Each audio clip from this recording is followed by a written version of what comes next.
လာဝါသောပြည်ဒီရဲ့တော့ထွက်သည်သာ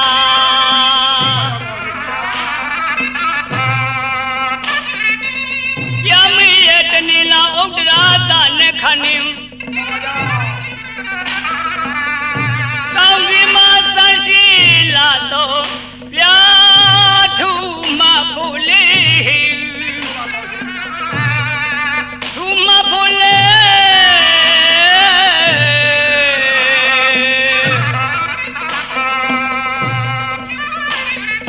ဘုရားလောင်းတော်ကြီးဒီနောင်မမြင့်တို့ကူးမြောက်ခါအောင်မြင်ကြတဲ့ခါကြတော့မင်းမြောက်တန်းစာ၅ပါးတို့ပဲချုပ်ပြီးလက်ထဲ၌ကင်ဆွဲလျက်ရှိသောတန်လေဓာဖြင့်သာကေသာပဲကဖြတ်လို့အထက်ရသို့ဒိဋ္ဌာထားလို့မြောက်ရသူကိုချာမိရဲ့ဘယ်လိုများဒိဋ္ဌာထားလို့မြောက်ပါလဲလို့ဆိုတော့ငါးစီကဖယားရှင်ဧကနာဖြစ်ခဲ့ပါလိမ့်ငါဤဌာတော်သည်အောက်သို့ပြန်၍မကြပဲပန်းဆိုင်များဆွဲပြီးအလားကဲ့သို့ကောင်းကင်ဝါ၌တည်ပါသည်သာလို့ဒိဋ္ဌာထားလို့မြောက်ရပြန်တယ်အလောင်းတော်ဤဌာတော်သည်ကောင်းကင်ဝါ၌တည်ရှိ၍နေပါသဖြင့်တရားမင်းကရွှေပန်းအောင်နဲ့ခံယူပြီးတကားလားဟောသုလာမဏိမြတ်ဖယား၌သာပနာတည်ခြင်းလို့ဆိုရမလားဆရာမကြီး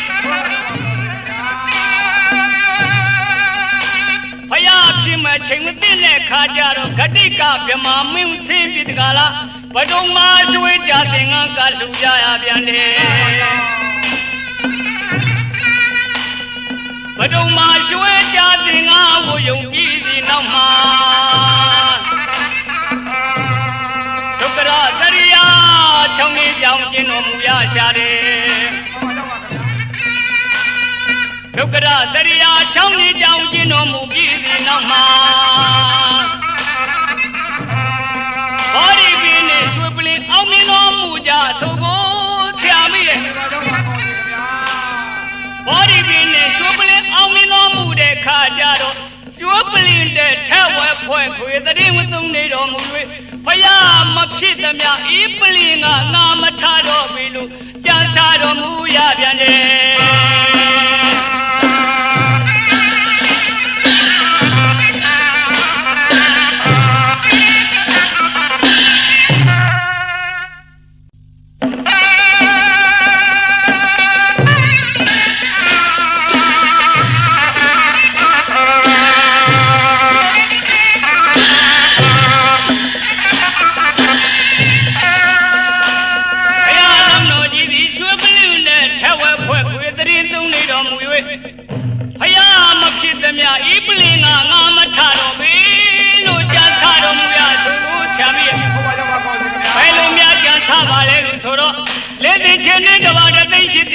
ကဘာတသိရင်ပြီးပါကြပါခင်ဗျာ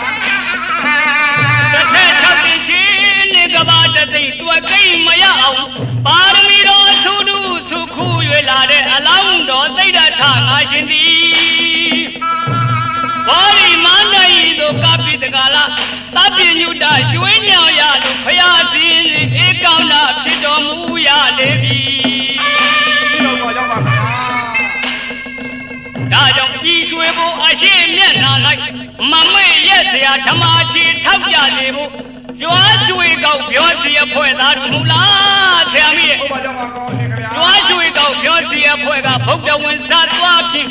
မသားဖို့တချင်းနဲ့ရှင်းနာလေးပေးပြီးဒါသိအင်းငိမ့်ကိုဒီလိုလာရပြ